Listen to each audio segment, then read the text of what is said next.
पिता यदि कहीं बाहर से काम करके लौटे तो सबसे पहले पानी का गिलास लेकर के, मान लीजिए बेटे और बेटी दोनों बैठे, और पिताजी यदि घर में आए तो सबसे पहले पानी का गिलास लेकर के कौन आएगी? बेटा आएगा या बेटी आएगी?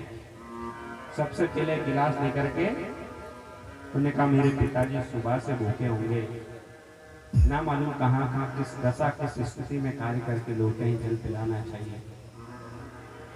बेटा हाँ, यदि ध्रुव सा बेटा हो, प्रहलाद सा हो, राम सा हो, कृष्ण सा हो तो वो सेवा करेगा, परंतु फिर भी बेटियों का स्थान तो बेटा कभी भी नहीं ले सकता है।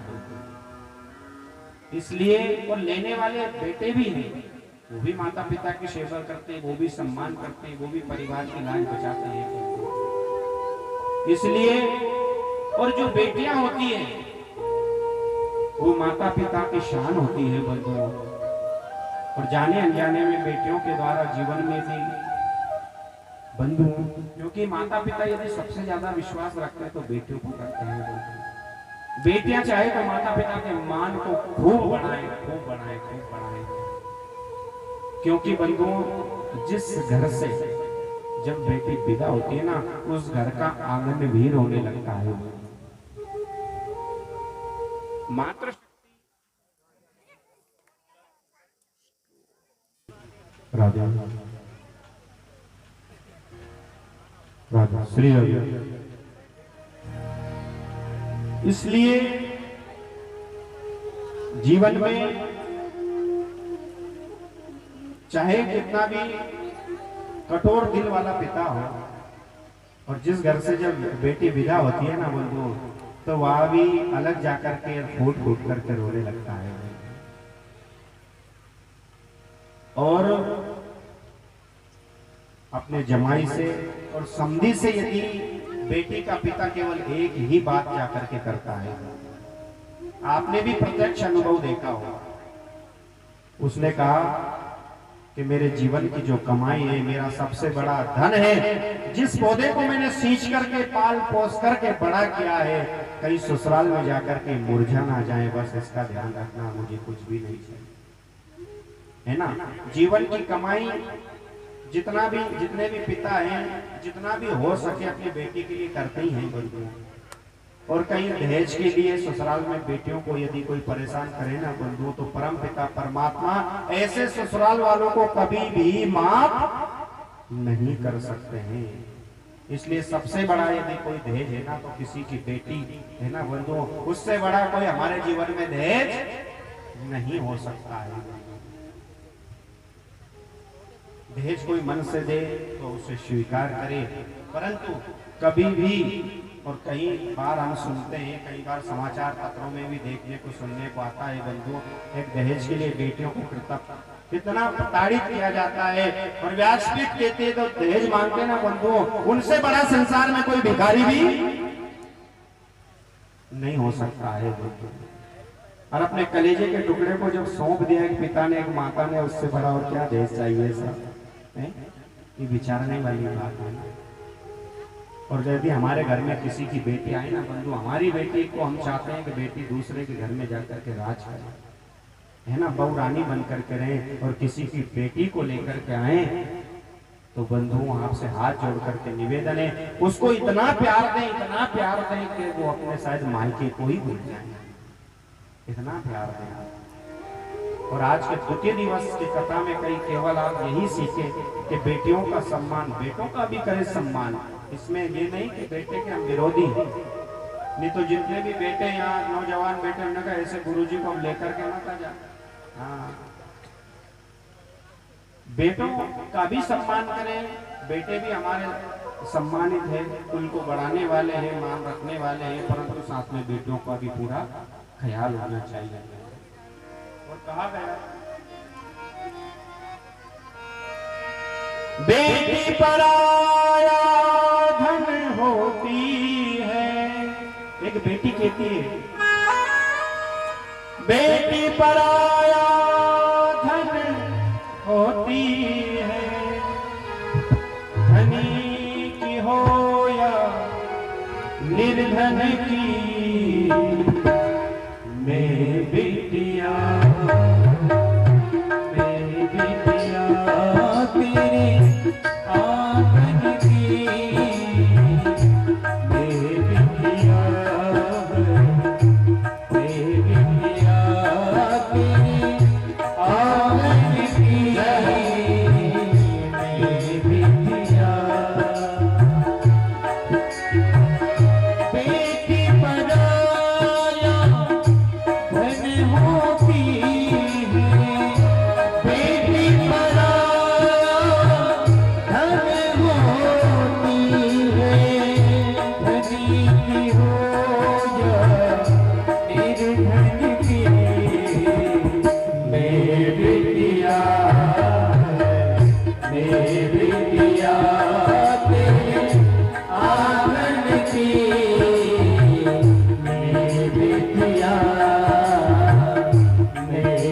बेटी जब ससुराल में जाती है ना बंधुओं, तो जाते जाते बेटी तो कहती है कि बेटी पराया धन होती है, धनी की हो या निर्धनी। और जब ससुराल में जाती है वापस, जब ससुराल में लेकर के केवल बेटी की, देखो ईमानदारी से बात बताना, आप सभी यहाँ बैठे हैं प्रबुद्ध जन, बेटे हैं तो वो तो अपना हिस्सा लेकर के रहेंगे। यदि दो बेटे हैं तो उनको हिस्सा पिता का चाहिए, परंतु ईमानदारी से बताना बेटी क्या हिस्सा मांगती है क्या? एक भाई हो तो वो चाहती है कि सर्वस्व सब कुछ मेरे भाई के पास, और भगवान से ही कामना करती है कि मेरे भाई को भगवान और कुछ नहीं। परंतु बेटी की केवल एक कामना रहती है, रक्षाबंधन हो या मकर संक्रांति हो या पावन तीज त्योहार हो, यदि बेटी को याद कर लिया ना तो सबसे बड़ा धन बेटी को मिल गया, उससे बड़ा और कोई धन नहीं चाहिए बंधु बेटी को। और यदि कहीं बेटी को बंधु माता पिता के चले जाने के बाद में यदि भाई भौजाई बोल जाए ना बंधुओं, तो समझ लेना बंधु, इसलिए बेटियों को सम्मान दो। और ससुराल में रहकर भी बेटी को समय समय पर यदि याद कर ले तो बेटी को और कुछ भी नहीं चाहिए। और आज यहाँ पर आत्मदेव नामक ब्राह्मण जैसे ही बड़ा प्रसन्न हुआ कि मेरे घर में बेटे का जन्म हुआ, और प्रेम के साथ में वहां पर मिठाई आदि बंटवा करके, और जैसे ढोल नगाड़े बजवाने लगे, खुशियां मनाने लगा, जैसे जब धीरे धीरे बालक बड़ा होकर के बालक जीवन यापन करने लगा, और इधर जो गौ माता को फल खिलाया था, आज गौ माता के द्वारा भी एक बालक को जन्म दिया गया, परंतु उसके कान गौ माता के जैसे थे तो उसका नाम रख दिया गोकर्ण। बोलिए गोकर्ण जी महाराज की। और इधर जो बालक बहन लेकर के गई थी, यहाँ पर आत्मदेव नामक ब्राह्मण ने कहा इसका नामकरण होना चाहिए, तो उसकी मां ने कहा मेरा नाम धुंधली, तो मेरे बेटे का नाम धुंधकारी। नामकरण भी नहीं कर दिया। इसलिए बेटे बेटियों का जन्म हो तो किसी ब्राह्मण के पास जाकर के, ऐसे आपके क्षेत्र में तो विद्वान विप्र देवता विराजमान है यहाँ पर, है ना, क्षेत्र में हो, उनका आप सलाह ले, घर में बेटी का जन्म हो या बेटे का जन्म हो, पंचांग के अनुसार नाम हो है तो देखो फिर जीवन में बड़ा आनंद प्राप्त होता है। और मन से नाम रख लेते हैं बंधु तो दुख पाते हैं। जो जीवन हमारा शास्त्रों विधि, जो हमारे जीवन में संस्कार है, जो हमारी शास्त्र की नीति है, नीति के अनुसार जो कोई जीवन यापन करता है तो उसे ज्यादा दुख नहीं देखने पड़ते। और अपनी नीति को छोड़ करके मन से जो कार्य करते हैं ना बंधु तो फिर कहीं ना कहीं जीवन में दुख आता है। तो इसलिए जैसे यहाँ पर नाम किया और आज जो आत्मदेव नामक ब्राह्मण के प्रिय थे उनका नाम था गोकर्ण, जो संत का फल दिया हुआ प्रसाद का कारण था कि भगवान की भक्ति प्राप्त हो गई। और आज गोकर्ण जी महाराज जैसे जब नगर में क्षेत्र में निकलते थे तो लोग हाथ जोड़ करके प्रणाम करते थे, नमन करते थे, दंडवत करते थे। और साहब जब धुंधकारी निकलता था तो सब दरवाजे बंद। और आजकल कई धुंधकारी घूम रहे हैं, आप सभी जानते हो, ज्यादा कहने की कोई जरूरत। ऐसे धुंधकारियों से दूर रहना चाहिए। बोलो राधे। अब सब हंस रहे हैं, सब जान रहे हैं ना इसके। तो बंधुओं आज जैसे यहाँ पर गोकर्ण जी महाराज तो भगवान के भजनानंदी बने, भगवान के भजन कीर्तन करने वाले। और जैसे ही वहां पर धुंधकारी लोगों को मारने लगा, पीटने लगा, झगड़ा करने लगा और आज यहाँ तक कि वो बहुत बड़ा चोर और डाकू बन गया। जिसके लिए ढोल बजाए थे, थाली बजाई थी, लड्डू बंटवाए थे, आज माता पिता का मान गिराने लगा। और जैसे वहां पर यहाँ तक कि अपने माता पिता से जब धन की आवश्यकता लगने लगी तो धन घर से चोरी करके ले जाने लगा, माता पिता से धन मांगने लगा। और यहाँ तक ये स्थिति आ गई कि जो आत्मदेव नामक ब्राह्मण एक बेटे के लिए मरने के लिए जा रहे थे, आज वही बेटा उन्हें मारने के लिए तैयार हो गया।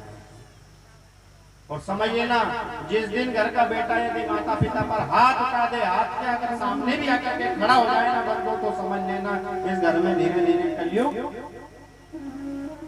मारना तो दूर की बात है, यदि सामने भी। और पहले आप सब सामान्य लोग बैठे, यदि पिता कुर्सी पर बैठे रहते थे ना बंधु तो मजाल कि बेटा बैठ जाए बंधु। और आज के समय में तो पिता को उतार करके बेटा बैठने के चक्कर में रहता है कुर्सी। इसलिए आज यहाँ पर जैसे ही जो धुंधकारी था वो पिता पर जैसे हाथ उठाया, गोकर्ण जी महाराज आए, उन्होंने कहा ऐसे स्थान पर अब तुम्हारा रहना ठीक नहीं है। और आत्मदेव नामक ब्राह्मण घर परिवार छोड़कर के कहाँ चल दिए? भगवान के भजन कीर्तन करने के लिए आज वृंदावन धाम चल दिए। और इधर जैसे धीरे धीरे समय बढ़ता चला गया, आज अपनी